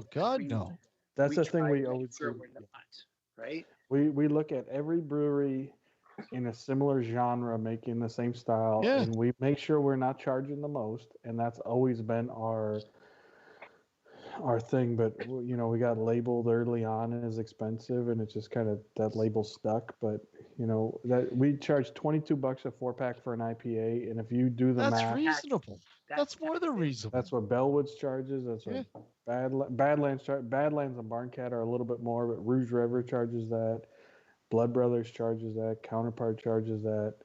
Guys, it just. And it's really 1947 plus tax. Yeah, this is one of the only industries when the advertised price is often like tax. Yeah. Like that's ridiculous. Like, we're paying 3 taxes already. I know, it's ridiculous. It's like almost half of the price of the beer goes to different taxes. It's but people don't think about it that way. So it's definitely an eye opener being on the inside. Yeah. Even for our slushies, like, we try to find comparisons, and we're of breweries making similar ones. We're right in there. And knowing when our early ones, we're fruiting at a very high level, and then we just said, like, we need more, so we increased it like 50%, and some of them are double the amount of fruit as a ratio that we were doing, and we went up like 50 cents. It's like that's not even covering it. But, yeah, so you can tell this is, you struck a nerve with that price thing, because it's like if Chris and I were making big money and just like chilling, and, counting our fucking, all our cash rolling in, it'd be one thing, but we're not. Like this is just. That's not the case. So then being labeled as that when that's I've fucking far from the reality, it sucks. Yeah, I've always found you guys more than reasonable for what you guys offer. Mm-hmm. We put it totally on the line, and we've we've given everything. We're not even getting paid so far. Like, you hear people complain about the price, and it's like, hey, I remember when I was working for someone else, and I had enough money to buy beer, but now I don't, and I don't because we made this for you. Yeah. And now you're complaining about the price of it. I know. Yeah, and we're drinking fucking low fills. Low fills. It's like upside down land. Is there a deal on those low fills? Come on. Oh, you just gotta. What are we drinking next? You just gotta let this fucking monster just eat your body and soul. And you can just take it home. Yeah, lately it's been physically just a grind. I fucked my back up, and it just hasn't gotten better. It's like spasming, and in September I took a tumble over a barrel and fucked my ankle up, and Chris has got tennis elbow, and his ankle's fucking the size of a football, and we're like the walking wounded, and we're not getting paid, and so hear people like, let's play. I know. $2 left, like fuck. And trust me, dude. That's why I feel so passionate when I see somebody on a form, and I don't want to step out of bounds, man. I really don't, but I feel so passionate to get your back on that. And I know you probably don't need that, but well, thank you. Yeah, it drives me nuts that these people don't have a clue what you guys have put into this and what you're constantly putting into this. You guys love doing this, and it's wearing you guys down. It's great, like you said, grinding. Down to a fucking nub. He's got some sound. Yeah, it's still worth it. Like on the whole, it's worth it. Like this is just what we have to do. Like this is what Chris and I like.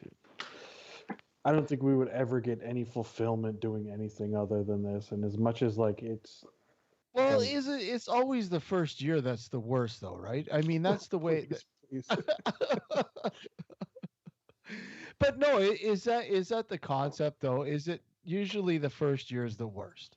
Yeah, I mean, there's so much shit that, like, I was saying about licensee sales. Like, we have 50 licensees now, and it is a full-time job to manage them, and Chris is doing it, like, extra. But, like, the first handful we got, it's like, you don't plan for how you're going to deal with licensees. Or, like, you don't plan for, like, so much of this. When you're planning a business, it's like, we make the beer, then we sell the beer. And then, you don't think about all the extra stuff or like expansion. Like our business plan was that we would do 52 beers the first year. We would do 1 beer a week for the first year. And that was just the way it was going to be. And we're not even done with the first year. And I've done, I think, 116 batches. And we doubled our cellar capacity once, and we purchased tanks to double it again. So we're going to be at 4 times the cellar space than when we opened.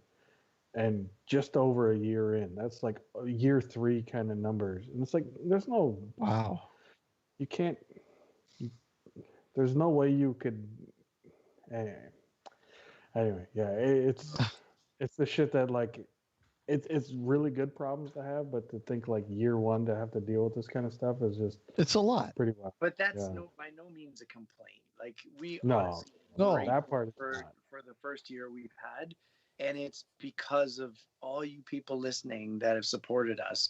We're becoming what you want us to become. So if you like the beer, you support us, we're just cycling it back in, and we're just trying to grow this thing. And, and we hear you when you are excited about stuff and you love certain things. We're like, we got to bring that back. We got to do that. We got to, you know what? Let's go a little crazier on this. When everyone's wanting a eggnog stout, I'll make a fucking eggnog stout.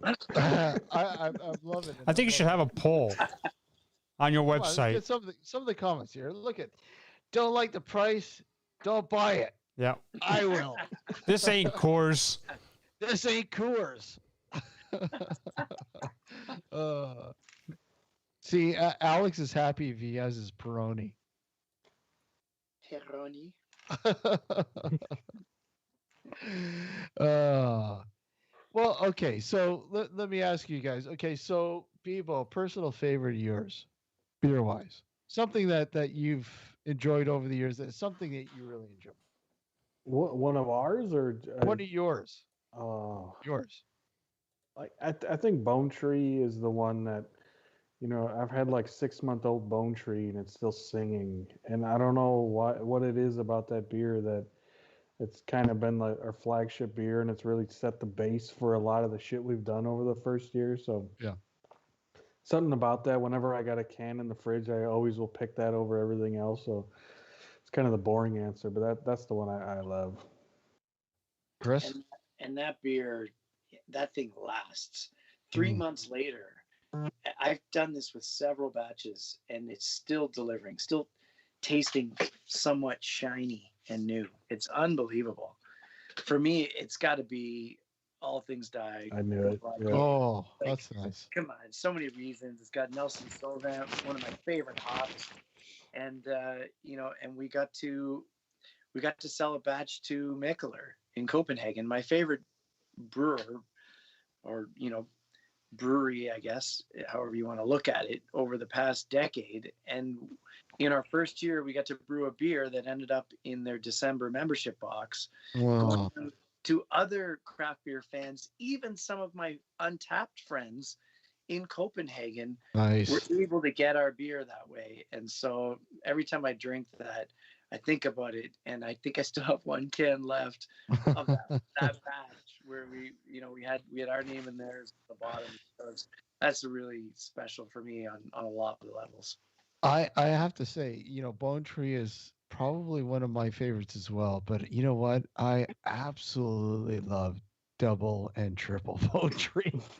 Yeah. Double, I absolutely enjoyed. Incredibly good. Well, and triple, well, hey, it speaks for itself. Thank you. Yeah, You know? that's a triple.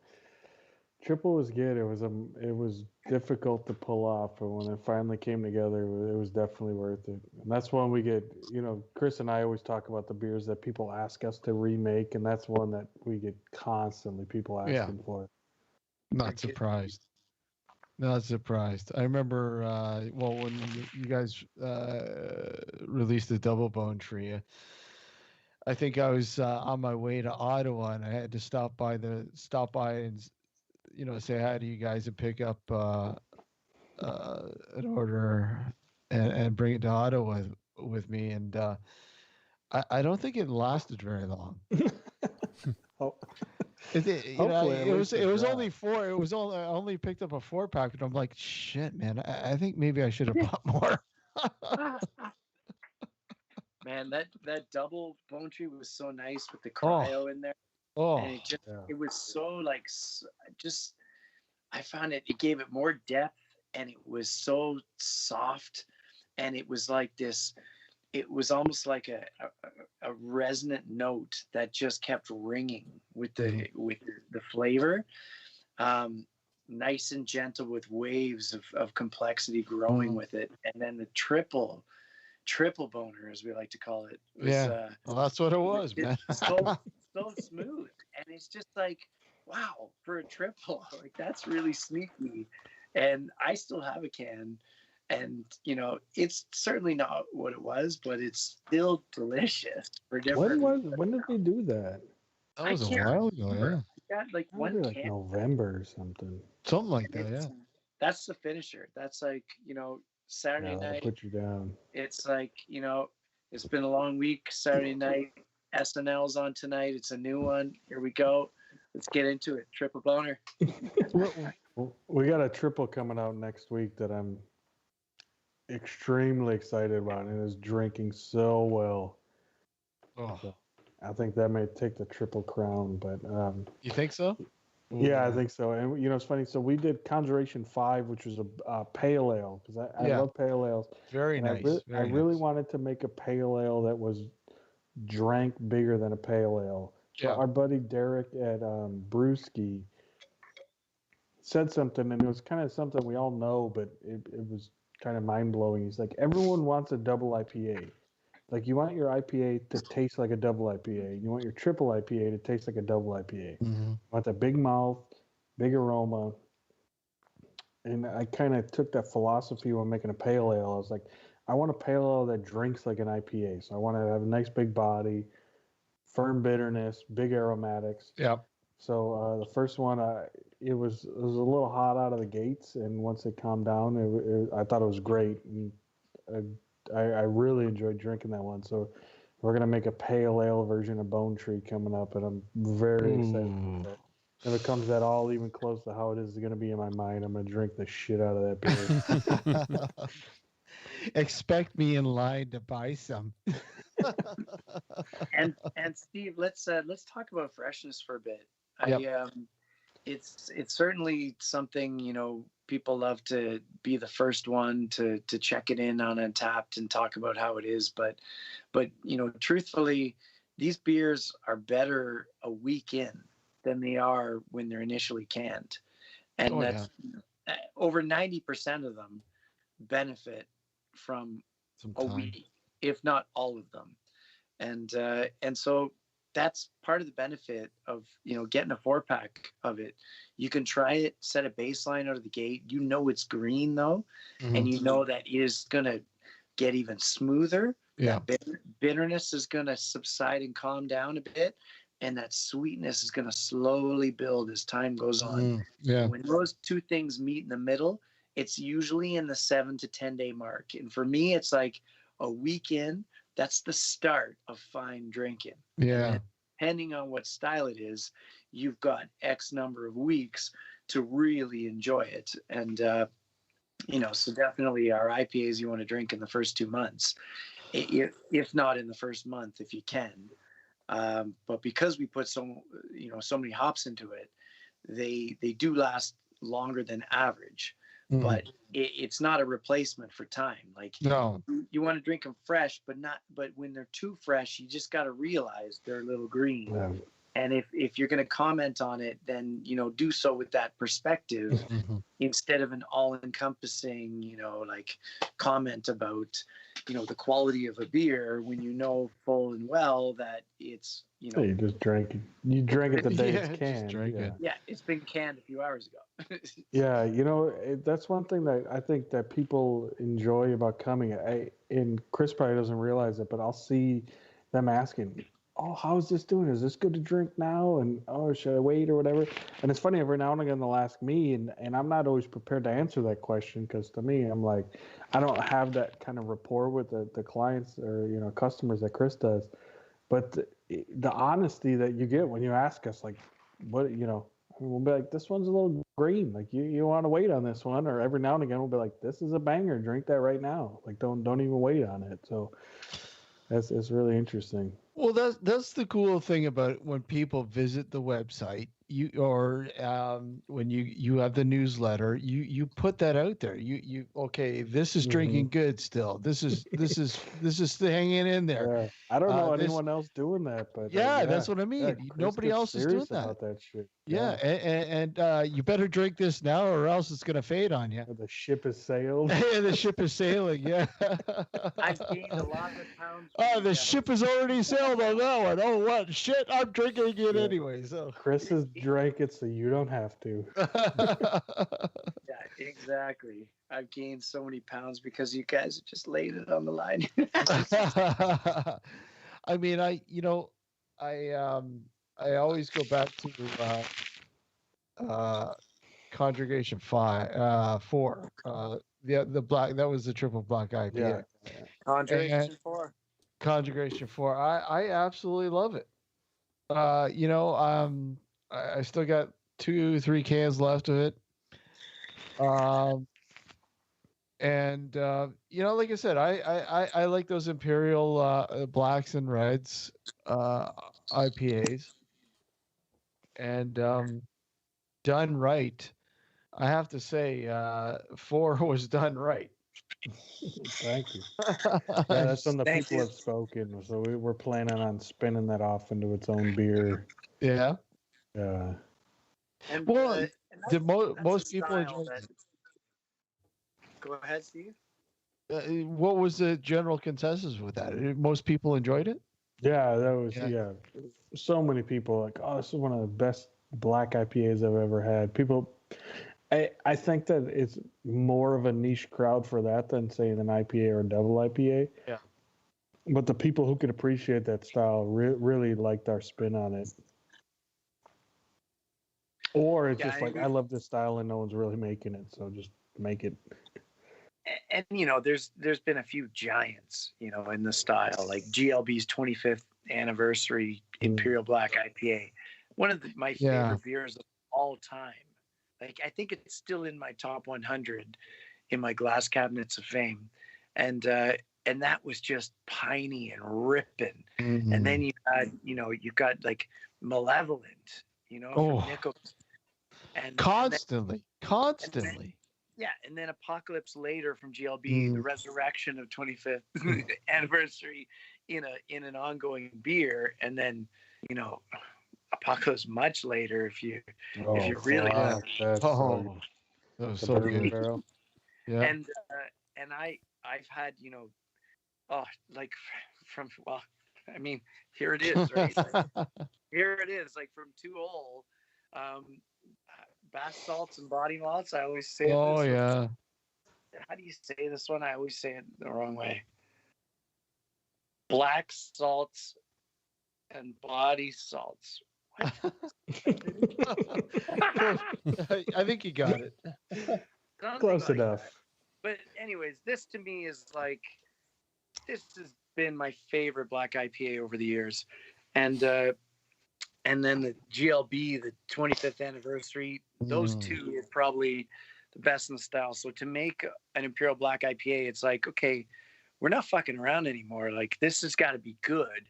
And when everyone thinks of that style, at least from my experience, they're thinking about that ripping, piney backbone from it. And we brought out the chocolate and dark fruit notes of that, while still maintaining the roast that I think is really key for the style. But was not just like doing another black IPA for the sake of doing one. It was like, this is the type of black IPA you want to stick in your pocket and take on a walk at the end of a nice day and enjoy the sunset. Like, this is a versatile Imperial Black IPA. And that's the thing. It's one thing to make just a regular black IPA, but an Imperial? I don't know if I can. 10% too. That's a big boy. I don't know if I can settle for a regular black IPA. I don't know. I really can't. I think of those Imperials like the guys that you mentioned, like the 25th and Apocalypse Later and all that stuff. Anyways, guys, we're gonna close this up. I want to thank you. We didn't even talk about cryptids. Oh. There's another hour, but you know what? Spare everybody. Well, no, we're not going to spare everyone. Hey, Chris, sit down. I got lots of beer. He's got lots of beer. You know what? We're gonna have to. We'll do a special show. A special cryptid. A special investigatory Third Moon cryptid show. We'll do this, and maybe we'll do this on another evening like this, and we'll start early. We're gonna start early. Bigfoot, get past lock, and we're not gonna get into any of the weak shit. No, we're gonna get into the hardcore stuff. We're getting into the hardcore. We're gonna talk about those Mothman sightings at O'Hare. Mothman's at O'Hare, Jersey Devil. The Jersey Devil. We're going all Mongolian death worms. Oh yeah. We're getting all in. We're going all in. Chris, can you handle that? I love it. We're getting the cryptid version of an Imperial Black IPA. Okay. Like as niche as you could get. Tales from the Crypt. Okay, guys. Tales. What does it take to do a collaboration? Let's do a collaboration.